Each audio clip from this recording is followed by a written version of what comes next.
అంటే self heal చేసుకునేదానికి, self love చేసుకునేదానికి కూడా madam ఎన్నో మెడిటేషన్స్ నాలెడ్జ్ పరంగా అలాగే మెడిటేషన్స్ రూపంగా కూడా ఇచ్చేసి ఉన్నారు. అవన్నీ కూడా అప్లై చేసుకున్నప్పటికీ ఆ ట్యూనింగ్ అనేది జరగడం మొదలుపెట్టింది.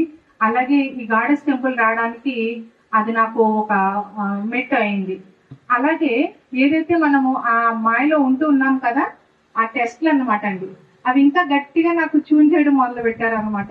మొదలు పెట్టినప్పుడు ఏమనుకోండి, అరే టెంపుల్ మొదలు పెట్టుకుని ఇదేదో అయిపోతుంది కాదు, అక్కడ మనకి పరీక్ష ఇంకొంచెం పెరుగుతుంది. ఇప్పుడు సిక్స్త్ నుంచి 10th కి ఇంకా ఇంకా క్లాసులు పెరిగే కొద్ది ఎలా అయితే మనకి ఎగ్జామ్స్ కి కొంచెం టఫ్ పెరుగుతుందో, తర్వాత పోను సులువైపోతుంది. ఎందుకంటే అదొక మనకు ఆట లాగా అయిపోతుంది. అలాగా ఒక ఆట లాగా అది మనం మార్చేసుకోవడం జరిగింది. ఎప్పుడో అది ఆటలాగే చూడడం మొదలు పెట్టాము. మేడం ఎప్పుడు కూడా ఒక సాక్షి తత్వం అనేది రావాలి, కాస్మిక్ ఎనర్జీ అనేది మనకి ఫ్లో అవుతూనే ఉంటుంది. కానీ మనమే మన ఈ మాయ పొరలు ఏవైతే అప్లై చేసుకుంటున్నామో వాటి ద్వారాగా ఆ ఎనర్జీ అనేది రిసీవింగ్ లేకుండా చేసుకున్నాను అని నాకు స్వతహాగా అనుభవం కలిగింది.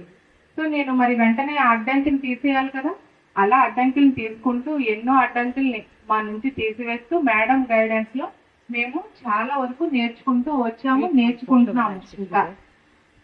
అయితే అలా మేడం ఒకటే చెప్తారనమాట, యాక్సెప్ట్, ఎగ్జిట్, మూవ్, ఈ 3 చెప్పేవారు.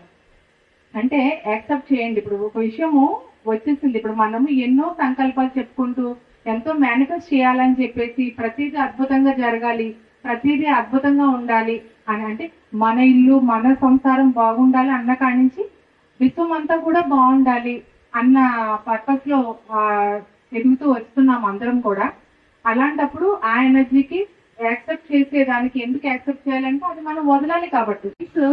ఇంకా బ్లాస్ట్ అయిపోతుండే మేడం అనేసి ఒక మెసేజ్ ఎప్పుడైనా పెట్టేసరికి, ఏమరి మనమే కదా కోరుకున్నాము, ఏంటది మార్పు రావాలి, ఈవెంట్ రావాలి అని కోరుకున్నాం కదా, మరి ఏమైతే అలాంటప్పుడు మార్పు రావాలన్నప్పుడు నీ నుంచి ఆ మార్పు స్టార్ట్ అవ్వాలి కదా, ఆ మార్పుకి ఎందుకు ఒప్పుకోవు అనేసి అమ్మ చెప్పిన వెంటనే కూడా సర్దుబాటు చేస్తున్నాను. ఓహో ఇది మార్పులో భాగం కదా, నేను ఎందుకు దానికి చూన్ అయిపోతున్నాను అని చెప్పేసి దాన్ని సాక్షిగా చూడడం మొదలు పెడుతూ ఇది ఆట గదరా శివ, ఆట గదరా శివ అన్నట్లుగా, ఓహో ఆట ఇదంతా కూడా భగవంతుడు ఆడే ఆట, సరే ఓకే చూద్దాం అన్నట్లు అలా ట్యూన్ చేసుకుంటూ మనల్ని మనం ట్యూన్ చేసుకుంటూ మంచి ఆ యొక్క ఎనర్జీస్ ఏదైతే విశ్వ కళ్యాణంలో భాగంగా ఉన్న ఆ ఎనర్జీస్ కి ట్యూన్ అవ్వడం మొదలు పెట్టామో ఆటోమేటిక్ గా ఇలాంటి గాడెస్ టెంపుల్స్ ఒకటేంటి చూడండి, అడుగడుగున గుడి ఉంది, అందరిలో గుడి ఉంది అన్నట్లు మీ అందరి ఇళ్లలో కూడా గాడెస్ టెంపుల్స్ రావచ్చు.